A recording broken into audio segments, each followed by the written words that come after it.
پاکستان کی تاریخ کے بڑے جنازے۔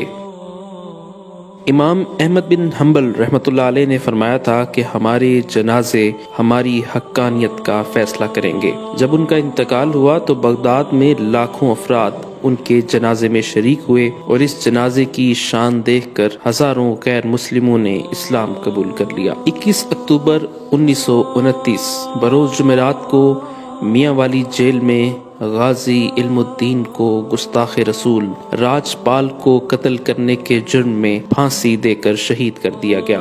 غازی علم الدین شہید کو پھانسی کے بعد برطانوی حکومت نے ان کی میت بغیر نماز جنازہ جیل کے قبرستان میں دفنا دی، جس پر مسلمانوں نے شدید احتجاج کیا اور علامہ محمد اقبال نے ایک مہم چلائی اور آخرکار 15 دن بعد جب غازی علم الدین شہید کی میت کو قبر سے نکالا گیا تو ان کا جسد خاکی پہلے دن کی طرح تر و تازہ تھا۔ دسمبر کی ایک یخ بستہ صبح کو لاش گاڑی میں لاہور لائی گئی۔ شہید کا جنازہ لاہور کی تاریخ کا سب سے بڑا جنازہ کہلاتا ہے۔ جنازے کا جلوس 5.5 میل لمبا تھا۔ نماز جنازہ یونیورسٹی گراؤنڈ میں ادا کی گئی۔ اس وقت جبکہ 1929 میں لاہور کی آبادی 5 لاکھ کے لگ بھگ تھی، جنازے میں کم و بیش 6 لاکھ عشاق رسول نے شرکت کی۔ ہندوستان میں مقیم جید علماء کرام اور مشائخ بھی کونے کونے سے رسول اللہ صلی اللہ علیہ وسلم کے اس سچے عاشق کے آخری دیدار کے لیے لاہور آئے۔ تدفین کے انتظامات کی سرپرستی مولانا ظفر علی خان، علامہ محمد اقبال اور سید دیدار علی شاہ نے فرمائی۔ مولانا دیدار علی شاہ اور علامہ اقبال نے شہید کو اپنے ہاتھوں سے لحد میں اتارا،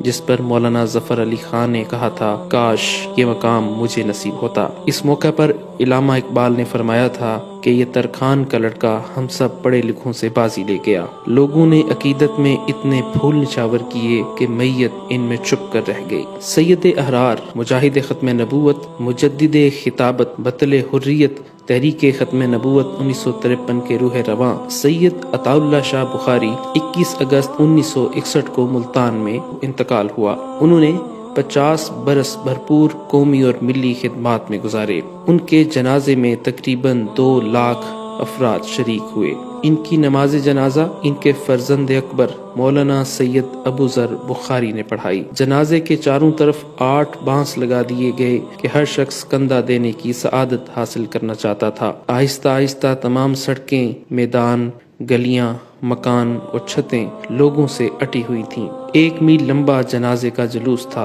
ان کی وصیت کے مطابق عام قبرستان جلال باقری میں سپرد خاک کیا گیا۔ مولانا احمد علی لاہوری۔ لاہور کی زمین میں بہت سارے اللہ والے سوئے ہوئے ہیں۔ انہی اولیاء اللہ میں شیخ التفسیر مولانا احمد علی لاہوری رحمۃ اللہ علیہ بھی ہیں۔ آپ نے برصغیر پاک و ہند کی مساجد میں درس قرآن اور دینی مدارس میں دورہ تفسیر قرآن کی روایت قائم کرنے میں اپنا بنیادی کردار ادا کیا۔ مولانا احمد علی لاہوری 17 رمضان المبارک 23 فروری 1962 بروز جمعۃ المبارک کو 77 سال کی عمر میں اس شان سے دنیا سے رخصت ہوئے کہ 9:30 بجے رات نماز عشاء کی نیت باندھی اور سجدے کی حالت میں خالق حقیقی سے جا ملے۔ اس ولی باصفا نے لاہور میں 40 سال مسلسل درس قرآن کا چراغ روشن کر کے لاکھوں لوگوں کی ہدایت اور جنت کا ذریعہ بنا، اور جس دن وفات پائی اس دن بھی درس قرآن دیا اور اس سے اگلے روز جنازہ تھا۔ اس دن آپ کی وصیت کے مطابق پہلے درس قرآن دیا گیا اور تدفین بعد میں ہوئی۔ جب آپ کا جنازہ اٹھا تو لاکھوں لوگ عقیدت و محبت میں اشکبار آنکھوں کے ساتھ جنازے میں شریک ہو کر کاندھا دیتے ہوئے نظر آئے۔ آپ کی تدفین 24 فروری 1962 کو میانی صاحب قبرستان لاہور میں کی گئی۔ جنرل محمد ضیاء الحق کا جنازہ 19 اگست 1988 کو شاہ فیصل مسجد اسلام آباد پاکستان میں پڑھایا گیا۔ جنرل محمد ضیاء الحق اپنی موت کے وقت پاکستان کے صدر اور چیف آف آرمی سٹاف تھے۔ ان کی حادثاتی موت 17 اگست 1988 کو C-130 طیارے کے ایک پر اسرار حادثے میں ہوئی۔ جنرل ضیاء الحق کا جنازہ برصغیر کی عظیم ترین جنازوں میں سے ایک تھا۔ خلق خدا اس طرح ٹوٹ کے امڈی کہ دانشور حیرت زدہ رہ گئے۔ ان کے جنازے میں لوگ زبردستی نہیں بلائے گئے تھے، بلکہ ضیاء صاحب کی محبت انہیں کھینچ لائی تھی۔ جنرل محمد ضیاء الحق شہید کے جنازے کے موقع پر لاکھوں پاکستانی عوام اور کئی کلومیٹر لمبے جنازے کی صفیں تھیں۔ لاکھوں افراد نے اشکبار آنکھوں سے انہیں الوداع کہا اور فیصل مسجد کے میناروں کے سائے میں اپنی نیند کا لطف اٹھانے لگے۔ مرحوم صدر کا جسد خاکی پورے فوجی اعزاز کے ساتھ دارالحکومت اسلام آباد کے وسط اور مرگلا کی پہاڑیوں کے دامن میں واقع عالی شان فیصل مسجد کے وسیع و عریض احاطے میں دفن کر دیا گیا۔ تدفین کے وقت بڑے جذباتی مناظر دیکھنے میں آئے۔ 10 لاکھ سے زیادہ سوگواران سسکیاں بھرتے اور آہیں کھینچتے جنرل ضیاء کے تابوت کو اپنی آخری منزل کی طرف جاتا دیکھ رہے تھے۔ لاکھوں پاکستانی اپنی ٹیلی ویژن سکرینوں پر تجہیز و تدفین کے آخری رسومات کو مبہوت تماشائی بنے دیکھ رہے تھے۔ 21 توپوں کی سلامی دی گئی اور جب مرگلا کی پہاڑیاں توپوں کی گولوں کی گونج سے لرز رہی تھیں تو ان لمحات میں ان سپاہیوں نے جنرل ضیاء کے تابوت کو لحد میں اتارا جنہیں کئی برس تک انہیں کمانڈ کرنے کا اعزاز حاصل رہا تھا۔ غازی ممتاز قادری۔ سلمان تاثیر قتل کیس میں ممتاز قادری کو 29 فروری 2016 کو سزائے موت دے دی گئی۔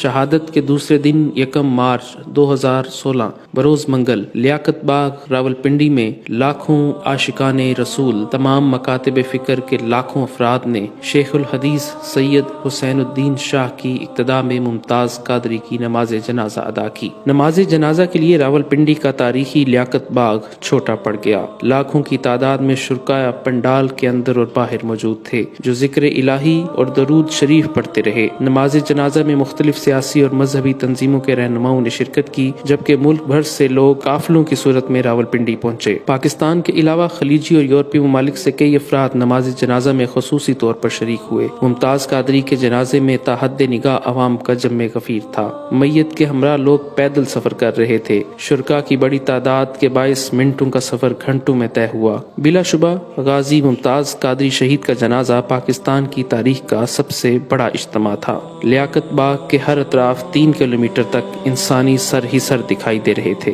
پاکستان کے نامور نعت خواں اور سابق گلوکار جنید جمشید 7 دسمبر 2016 کو چترال سے اسلام آباد آتے ہوئے طیارے کے حادثے میں شہید ہو گئے۔ جنید جمشید کی میت ایئر فورس کے خصوصی طیارے کے ذریعے کراچی پہنچائی گئی جہاں ان کی نماز جنازہ ادا کی گئی۔ ان کی میت کو پاکستان کے قومی پرچم میں لپیٹا گیا تھا۔